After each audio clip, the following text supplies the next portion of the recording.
Welcome to the Data Democracy,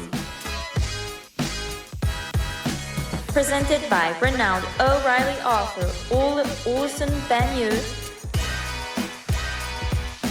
empowered by Xenia. Make your data accessible and discoverable by anyone, anywhere, at any time.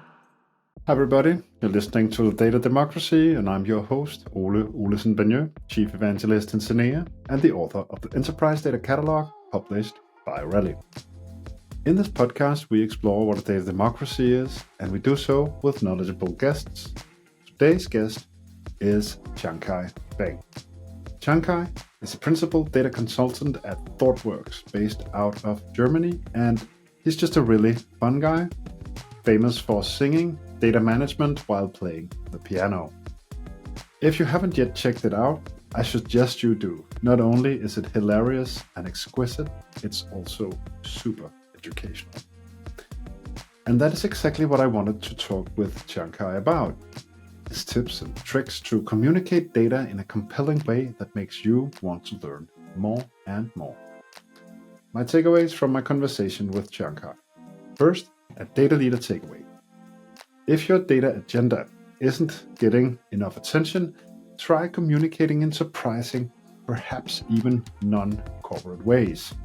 Challenge corporate communication and may just be what you need to succeed with a complicated data agenda. Second, a data democracy takeaway. Data should be fun and approachable, and making people smile and excited is something that can unlock this situation where data is just too difficult to approach. And finally, third, a personal takeaway. Tiankai used his passion, music, to tune his career in a fun and unique direction. So don't hide your passions and don't forget them. They can take you places. Okay, enough of me talking. Let's hear what Tiankai has to say. Hi, Tiankai. Hi, Ole. Good to be here. I'm happy to have you on, Tiankai. This was quite a process in the making because you were changing jobs and you had to make that official before we could record. So for the listeners, Tiankai, I guess a lot of my listeners would know you already, but for those who don't, who are you? What are you doing? Where are you based? Stuff like that. Sure. Hello, everyone. I am Tiankai. I am currently actually the principal data consultant at Thoughtworks Europe. And in that, I'm actually leading the data strategy and data governance services within Thoughtworks Europe. Before that, and since you mentioned I changed jobs, I was actually working at Adidas for 6 years, where my last role I was basically leading the product data governance team, ensuring that product data, really the data behind the shoes and the t-shirts and so on, is flowing along the life cycle in the right way and of highest quality. I'm based in Germany, here in the south, in Bavaria still, where both my employers now of this year basically are. I'm originally from Berlin. I have worked in data also all my career actually already, and had actually studied even data already. So it's a pretty linear, I would say, career so far for me. Yeah. It is, but it's also quite impressive. I mean, I've been following you on LinkedIn and YouTube for a while. It's really extraordinary what you do. But I guess are you? And so for those listeners who happen to not have come across that part of your professional work, what more do you do than quote unquote just working for Thoughtworks? Yeah, sure. I really like to use humor and music to make data more fun and approachable. I started making, I think, music videos back in 2019, first really as an experiment. And my first rap song about data was called the Digital Analytics Anthem. Back then I was working in digital analytics, and I really wanted to kind of revert that stereotype that digital analytics was like that nerdy team in the organization, but more the cool team. So rap wasn't the right genre for example, to get into it. And since then, I was just kept being encouraged and to create more songs and to make data more fun and entertaining as well.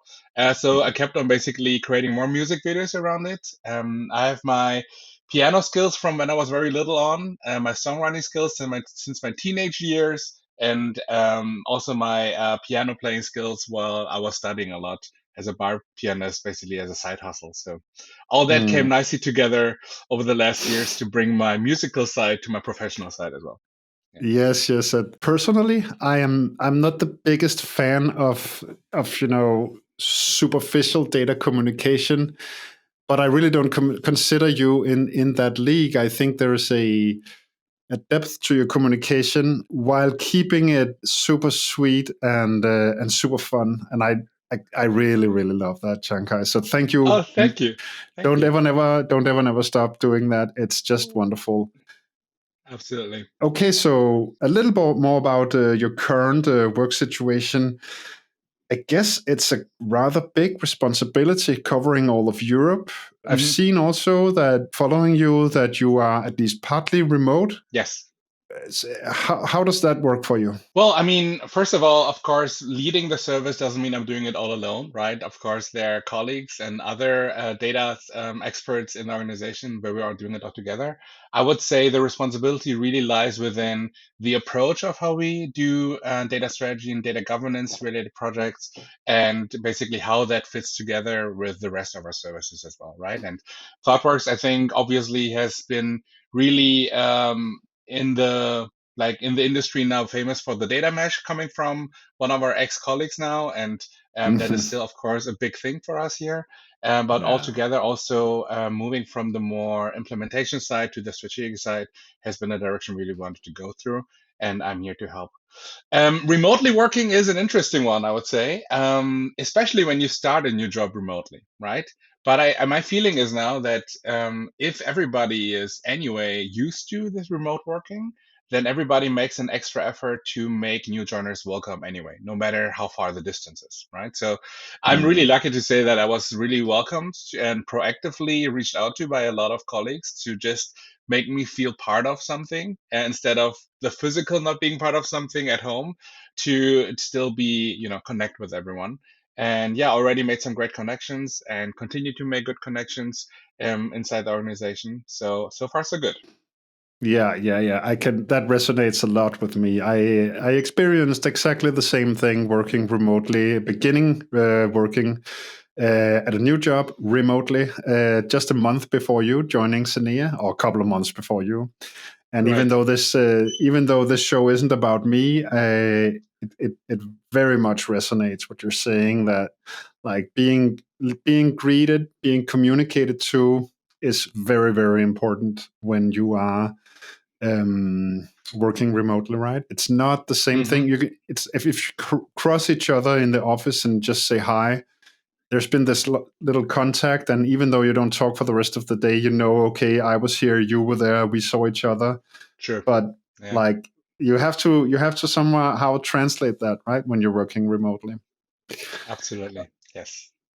But anyway, it's a great place that you landed. I admire ThoughtWorks a lot, and obviously, as you mentioned, data mesh coming out of ThoughtWorks is something you must all be proud of. And I definitely see ThoughtWorks as a place to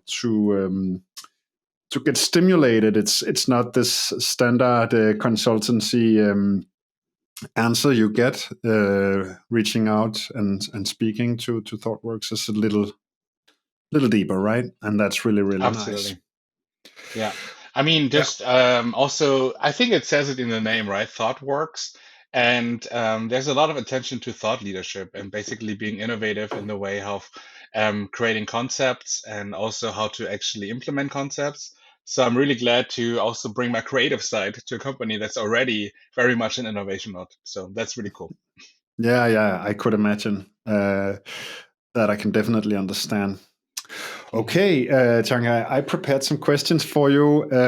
Yes. So I wanna deep dive into that a little bit. I guess a lot of people make fun of stuff or explain fun stuff in a funny way using music, but I have to say I have never seen anyone communicate data and tech like you. I think you were, Wow.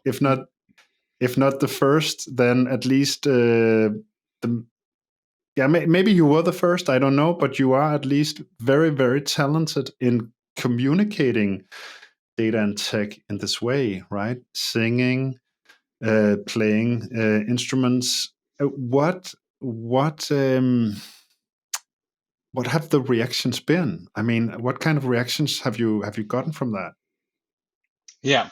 I would say from my initial purpose of basically making data more understood and fun, it went beyond that, so much more in the positive sense for me, that I'm really glad that there's people out there that really appreciate me. I think some of the good feedback I got was that people that actually work in data governance or in data teams, for example, were using my music videos or my memes, for example, to share some funny things with their teammates and really just increase a little bit the fun in their team when they had a bad day, for example, to just bring a bit more productivity into the day, right? Other people Mm. actually use the way I communicate around data as well to make a case towards the leadership, for example, to really use like simple language and humor to actually say, this is why we need to do data governance. And a few of them actually were successful. So I'm also very grateful about that kind of feedback. I think on the funny side, I would say some people told me that their kids even can sing along now to my songs because they're playing it at home so much, which Yeah. really is an honor for me because that means you have actually brought it from the work world into your personal world as well. And now you have Mm. even brought your family members along to enjoy my music. So that's really fun.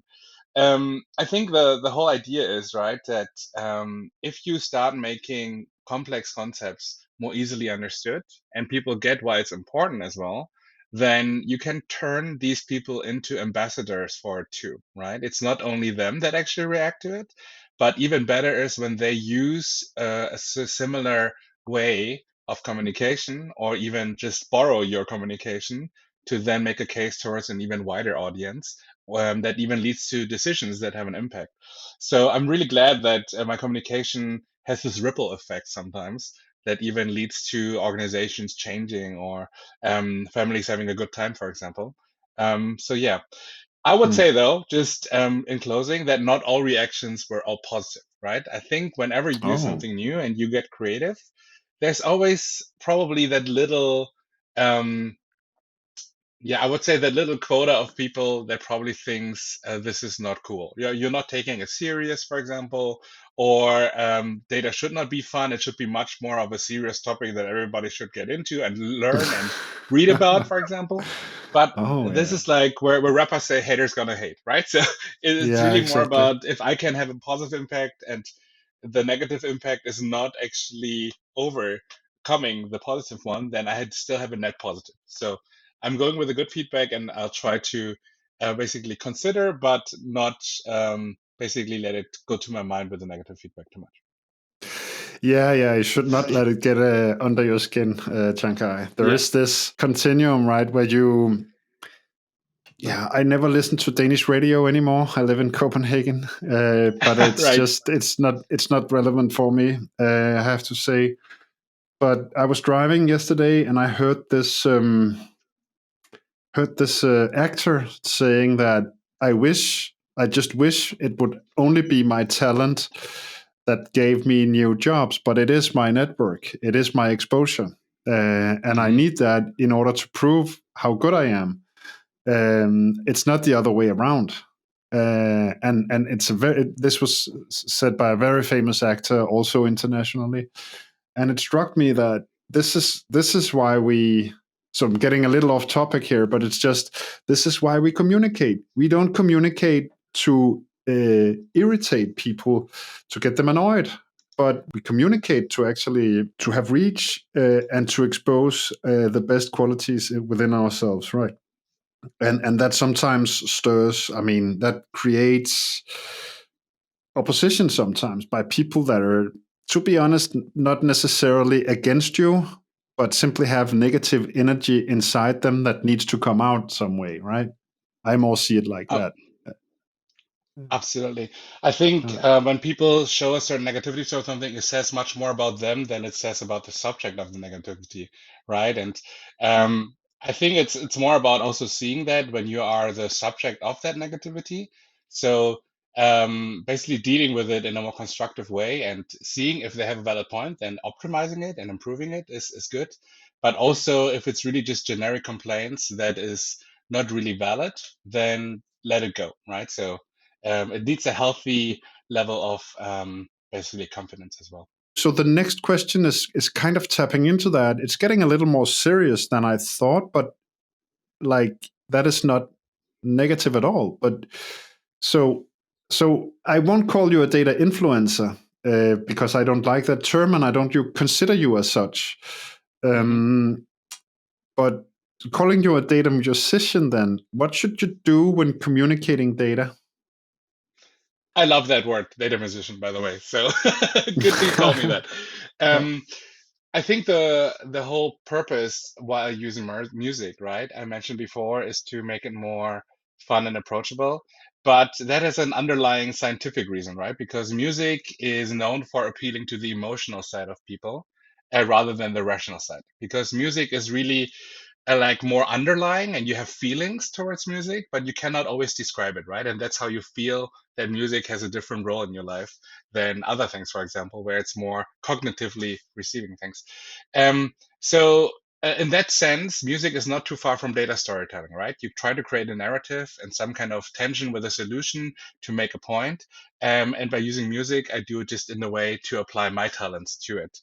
The real key, I think, for me is to make it fun and approachable and understood and memorable while not ridiculing it, though, right? So, like, it should never be the case where it's just for only the sake of making fun of things, but really there should be some kind of educational or inspirational value in there, right? Certain Yeah. things, like when I talk about, for example, my data musical, where I parodied Broadway musical songs with a theme of data, a lot of them are sung from a point of view of a data professional, right? Like, for example, a data engineer that's writing a code and has 525,600 code issues Yeah. and bugs, right? That's from the Rent the musical, obviously. It certain relatability to it too, right? Like, you're not alone, basically. Everybody is facing similar situations, and we're all in this together, right? We are facing similar challenges, so we can find solutions together as well. Which is also why mostly when I also post my music videos or memes, the context to it and the text that I provide on top usually is less fun. It's a bit more serious and a bit more towards certain either call to action or certain insights that I have to really only lead from the catching your attention to actually now this is what it actually means and why I did it. So in a sense, I think I want to be fun but not clownish, and I still want to be taken seriously, but in a fun way. Let's say it this way. Yeah, I love it. I love it. And I think anyone who listens to your music gets that. Now there may be this small percentage that we discussed earlier on that are just angry about this kind of communication, and even though they could Yeah. just turn off the music, then Yeah. they choose to be angry instead. But I think that what you have just shown here is that like the level of thought you put into this, all the refinement behind the music, and very happy to hear that. I think it's very confirming to me, and I think it's a solid take. I mean, if you really want to do data music, then I think understanding the reality and communicating it in a persuasive, funny but not clownish way is just very, very well. You do that delicately, Tiankai. On that note, I also feel like, you know how as artists, so let's say for example poets, right? They create these poems, and then you have whole school classes that are there to analyze what these poems from the past meant, and you have like essays around these poems to basically analyze them almost.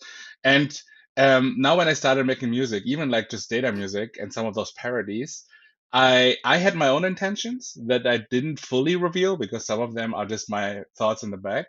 But I realized how people, when they wrote me good feedback about it, actually interpreted something completely else in there that was also very good, Mm.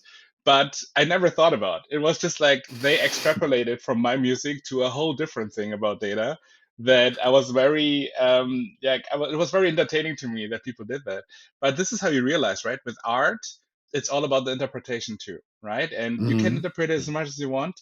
There's really not a lot of right and wrong because I couldn't say that the point of the people who talked to me had wrong points, right? They had valid points. It was just my music that caused them to think about it that way.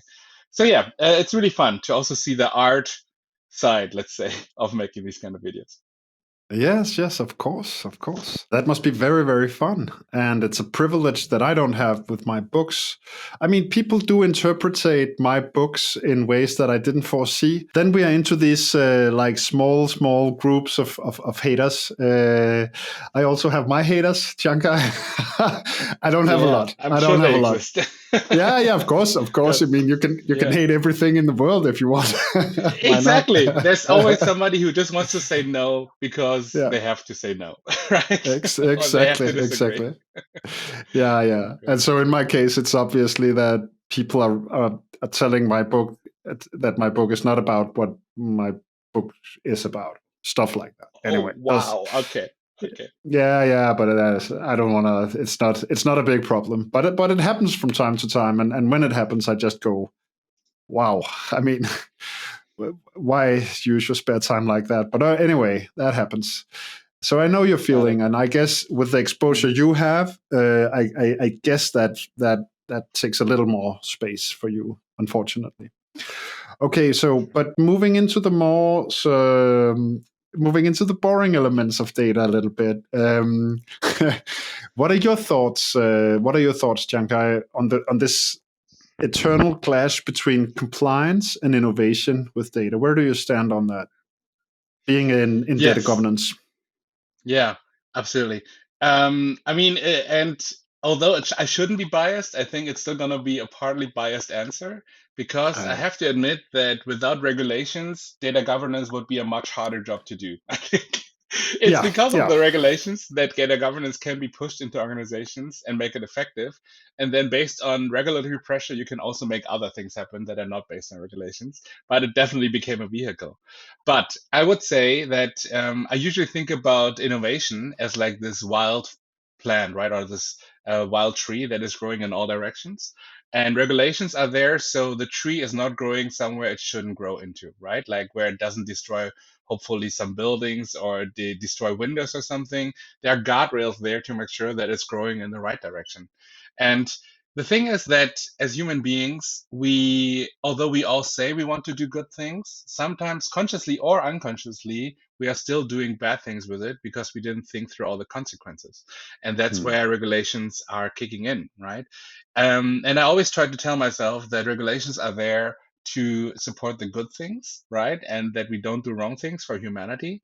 While I can understand that over regulating things, of course, is a big problem to innovate and also in terms of speed to do this. I would say that with the right, um, I would say anticipation, right, and transparency on regulations, and knowing what kind of regulations are coming soon and in what direction they're going, we should actually, from a data governance and data management point of view, have the right processes in place to deal with it in a more structured way, right? It Hmm. feels like with most of the regulations right now, it's very reactive and Hmm. impulsive and like quickly let's deal with this, how do we do this? But it feels like we can finally start seeing trends, right? Like data privacy has been a trend that has been going on for a long time and will definitely not stop, right? It will only increase in the age of AI, for example. So as for example security things, right? Especially when we talk about if AI is starting to be used in the military sector, for example, and these kind of things, this is also going to be very tricky. But depending on the industries and depending on the pattern of previous regulations, I think we could start seeing patterns and ideally get more prepared for it. I would also say that with being like regulatory compliance starts with being ethically on the right side too, right? So if you have like ethical experts in your organization, then you don't have to wait until the law forest comes in. They can Hmm. help you already to see blind spots or see potential dangers in the decisions you're making upfront, so you can actually take actions and not be then surprised by the regulations as well. Hmm. So I'd say let's see and let's try to anticipate and predict a little bit better about where the regulatory space is going, and then make the right decisions already today and not wait until we have to then react again and pivot. It's always easier to prevent than to clean up things afterwards, right? So I'd always say let's try to think a little bit longer ahead and not just impulsively make decisions that we might regret later. I love that. Proactive data governance is really something that, honestly, I must admit, I have not contemplated on data governance like that. I have always seen it as a reactive activity. So I'll remember that, Shanghai. I think it's great to think of data governance as something that you can actually do proactively. I mean, I've been doing that, of course, in preparing for GDPR. I remember that we prepared for GDPR thoroughly, Of course. but I haven't thought about it like that. It's a great way of putting it. Thank you. So Absolutely. so so moving on. To what extent do you think? So this is the Data Democracy podcast, right? And I want to ask you, Yes. to what extent do you think your music is supporting data democratization, and can you share some examples of people getting new insights or perspectives of your music? Sure. I would say the first thing how it supports data democratization is that it breaks the ice and the stereotypes of data people a little, right? So, I mean, just me myself showing up as a musician who works in data actually already shows people that data people are more than just data crunchers that sit in front of tables the whole time, right? But Mhm. not only that, by the topics that I'm singing about, for example, that also creates a certain relatability, right? One other example I did was the Disney songs about data, right? Where you can imagine there's a lot of Disney music fans out there. And Mhm. once they see how I related like data challenges or data insights to the Disney music, they kind of got a feeling about how ubiquitous maybe certain feelings are when you work on data, and how they also are relevant in your day to day, right? Like, for example, just a financial analyst, for example, all of a sudden understands a little bit more of why data governance is important because they kind of get that data quality problem, right? Like data quality problems are always there, and as a financial analyst, you deal with it as much with frustration as probably somebody who works in data governance, for example, right? And this is these kind of topics that are doing that. I would also say it reduced resistance a lot. So I remember when I just started my data governance journey back in Adidas, that I tried to communicate in different ways and really use the element of surprise to break the ice. Because when you work in data governance and you try to have conversations with people, people are first very skeptical. But once I Yeah. started like singing about it, right, and put it also in the internet, then people actually had a different feeling towards it. They were like, "Oh, he seems kind of fun, and that era doesn't seem too bad. Let's have a conversation. Why not?" Right? And just by reducing the resistance, you finally have also conversations in a much nicer way, and you start actually on a positive note. And lastly, I think it, of course, upskilling in data literacy, right? So really, by using humor and music, I try to also have some educational value in there. And if people get more upskilled, then they want to use data also more. And that means democratizing data really has a purpose there to be available and be used by the people that previously have not used it as much, but they're now Mhm. basically upskilled and empowered to do so. Oh yeah, that's pretty smart, actually. Like, I didn't know that you also used your singing on the intranet of Adidas, but of course, I mean, why wouldn't you? That's super smart Yes, to. That's you're charming your way into all the offices that would be close to you. I exactly. mean, That's a great description. Yes. yeah, but it's great. It's great. I love it. It's great. It's just how you should approach this, right? I mean, I have been working on various sides of data management, both against and with data governance teams. And I just know the hassle of breaking through those barriers of organizational boundaries where departments, they don't have time for data governance, they can't meet this day, they can't meet the week after, and they definitely can't meet in a month Exactly. either. And so I can definitely see how the music would open doors like that. It's just wonderful. Okay, so my last question for you, Chankai, I searched for you, but maybe I didn't search correctly. But when will you Yeah. be on Spotify? Actually, I'm actually using an artist name on Spotify. That's true. That's why you Oh, couldn't great. find me. But the artist name is not too far. So instead of Tiankai Feng, it's only Kai Feng. That's only Ah, because when I was younger, that was my nickname, Kai instead of Tiankai. So Oh, my cool. original music is actually there. All of the parody music is, of course, a little bit difficult because of rights and so on. So I'm only using it here and there. But my originally Mm. created music, like Governors of Data or Digital Analytics Anthem, these are songs that are already on Spotify. Everybody can check it out.